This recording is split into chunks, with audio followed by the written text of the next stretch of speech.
The tranquil waters of the Mediterranean became the latest stage for a long-simmering conflict last week, drawing global attention not only for the humanitarian cargo involved, but for the prominent figures aboard. The aid ship Madleen, part of the Freedom Flotilla Coalition's latest attempt to challenge Israel's blockade of Gaza, was intercepted by Israeli naval forces in international waters.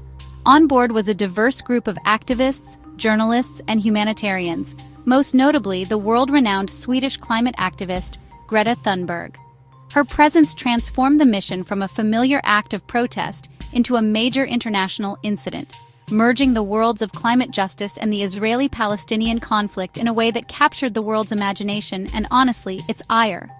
The voyage began with a clear purpose, departing from Catania, Italy on June 1, 2025, laden with supplies intended to alleviate the dire humanitarian crisis gripping the Gaza Strip.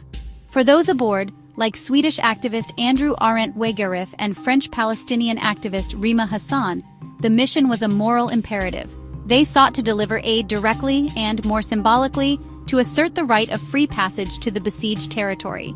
The involvement of Greta Thunberg, however, added a new and, really potent dimension. Known for her unyielding focus on the climate emergency, her participation signaled a broadening of her advocacy, linking environmental concerns with human rights and the plight of populations under occupation, a connection she articulated before her communications were severed. The journey itself was a statement, a deliberate act of civil disobedience against a blockade deemed unlawful by much of the international community. The activists understood the risks, as previous flotillas had met similar fates, sometimes with violent consequences, yet they proceeded, propelled by the belief that inaction was complicity in the suffering of Gaza's residents. The ship carried not just food and medical supplies, but the hopes of many who see the blockade as a form of collective punishment. The presence of Omar Fayyad, a journalist for Al Jazeera, ensured that the events would be documented, a crucial element for a mission designed as much for an international audience as for the people of Gaza. This convergence of high-profile activism and entrenched geopolitical struggle set the stage for a confrontation that was, almost inevitable. The Israeli government has long maintained that its maritime blockade is a necessary security measure to prevent weapons from reaching Hamas and other militant groups inside Gaza. From Israel's perspective, such flotillas are not humanitarian missions, but provocative political stunts designed to delegitimize the state. This fundamental clash of narratives, humanitarian relief versus national security, has defined the conflict over Gaza's coastal access for years, and the Madleen was sailing directly into the heart of that storm, with the world's most famous climate activist at its helm. On June 5, 2025, the anticipated confrontation occurred. Israeli naval commandos intercepted the Madleen while it was still in international waters, a detail that organizers and legal experts have stressed as a violation of maritime law. The seizure was swift. In a video message recorded just before she was taken into custody, Greta Thunberg's voice was steady but urgent. "We have been intercepted and kidnapped in international waters by the Israeli occupational forces," she stated, appealing to her global network of supporters to pressure the Swedish government for their release. Her words, quickly disseminated online, framed the incident not as a legal enforcement action, but as an act of abduction on the high seas. Following the interception, the Israeli Navy rerouted the Madleen to the port of Ashdod. The 12 activists on board, including Thunberg, were taken into Israeli custody, their connection to the outside world abruptly cut. The conditions of their detention were soon dictated by Israel's controversial national security minister, Itamar Ben-Gvir. He ordered that the activists be held in solitary confinement at Given Prison in Ramla. His directive was punitive and specific. The detainees were to be completely isolated from each other and from any external information, denied access to radios, televisions, or any form of communication that might connect them to the unfolding international response to their capture. The severity of these measures was widely seen as an attempt to make an example of the activists and deter future missions. Minister Ben-Gvir's orders also reportedly included a prohibition on any pro-Palestinian symbols, underscoring the political nature of their detention. Human rights lawyers following the case, such as Sarah Bashi, noted that the activists are legally considered detainees awaiting deportation, not convicted prisoners, which would make punitive measures like solitary confinement highly irregular.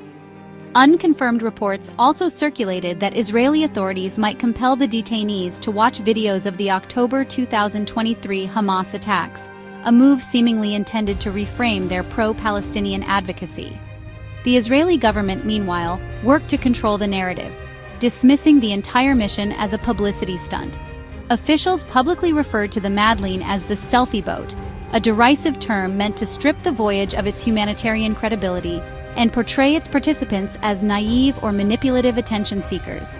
This official branding stood in stark contrast to the activists' own statements about their motivations, which were rooted in solidarity and a response to the devastating conditions inside Gaza.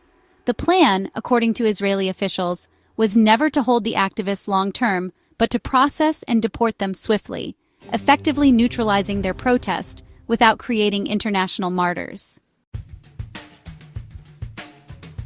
The seizure of the Madleen and the detention of its high-profile passengers triggered a wave of reactions from governments, news organizations, and international bodies, each viewing the event through its own distinct political lens.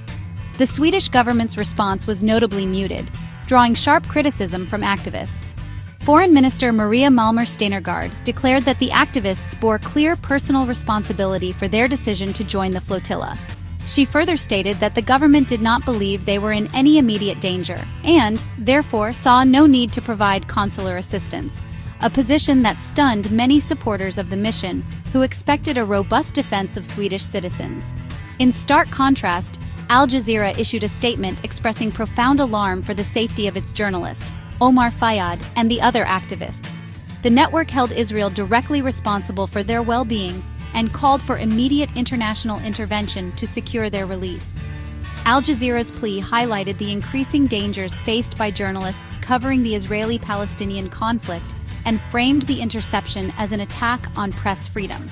The network's global reach ensured that this perspective was broadcast widely, challenging Israel's official narrative and mobilizing support for the detainees among its viewers and beyond.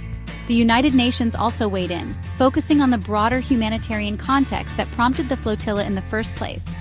Olga Cherevko, a spokesperson for the UN's Office for the Coordination of Humanitarian Affairs, did not comment directly on the interception, but instead reiterated the UN's long-standing position. She called for a meaningful lifting of the blockade and demanded an unencumbered, unfettered, and unrestricted flow of aid into Gaza. Her statement served as an implicit rebuke of the conditions that make such aid missions feel necessary, placing the ultimate responsibility on the ongoing siege rather than on the activists trying to breach it.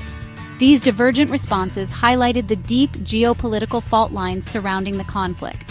For Israel and its supporters, the action was a legitimate defense of its borders against a provocative act. For the activists and their allies, it was an unlawful seizure of a peaceful aid mission in international waters. Andrew Arendt Wegerup of Ship to Gaza, Sweden, condemned the seizure and what he called the cowardly silence of the Swedish government. He accused Western powers of being complicit in the blockade by failing to challenge Israel's actions, a sentiment that resonated with pro-Palestinian movements worldwide and underscored the growing frustration with official diplomatic channels. The dramatic interception of the Madleen did not happen in a vacuum. It unfolded against the backdrop of a deepening humanitarian catastrophe in the Gaza Strip. The territory has been under a tight Israeli-Egyptian blockade for nearly 2 decades, but conditions have deteriorated sharply since a fragile ceasefire broke down in March 2025. In the months since, Israeli military operations have resulted in the deaths of at least 4,649 Palestinians, according to health officials in Gaza. The population, more than half of whom are children, faces severe shortages of food, clean water, medicine, and electricity, creating a state of perpetual crisis that international aid organizations struggle to mitigate. The aid that Israel permits to enter Gaza through official crossings is described by humanitarian groups on the ground as woefully insignificant when compared to the overwhelming need. This trickle of assistance is what motivates missions like the Freedom Flotilla. Organizers argue that, when official channels fail to provide adequate relief, civil society must step in. The blockade itself is considered a violation of international law by the United Nations and most of the global community, who view it as a form of collective punishment against the civilian population. Israel, however, defends it as a vital security measure, creating an impasse that has devastating real-world consequences for Gaza's 2.3 million residents.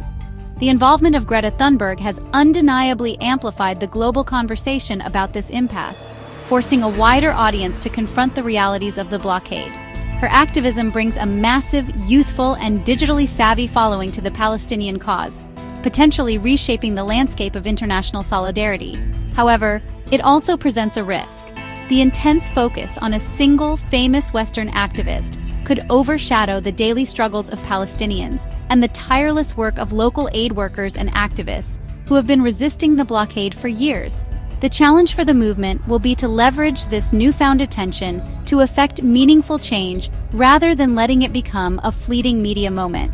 Ultimately, the saga of the Madeleine raises critical questions about the future of activism and international law. By intercepting a ship in international waters and detaining its occupants under harsh conditions, Israel has sent a clear message that it will not tolerate challenges to its control over Gaza's borders. This raises the stakes for future aid efforts and may deter some, but it is just as likely to galvanize others. The incident forces the international community, particularly Western governments, to reconsider their passive acceptance of the blockade. As the world watches to see what happens to Greta Thunberg and her fellow activists, the larger question remains: how many more flotillas must sail, and how many more people must suffer before a sustainable political solution is found for Gaza?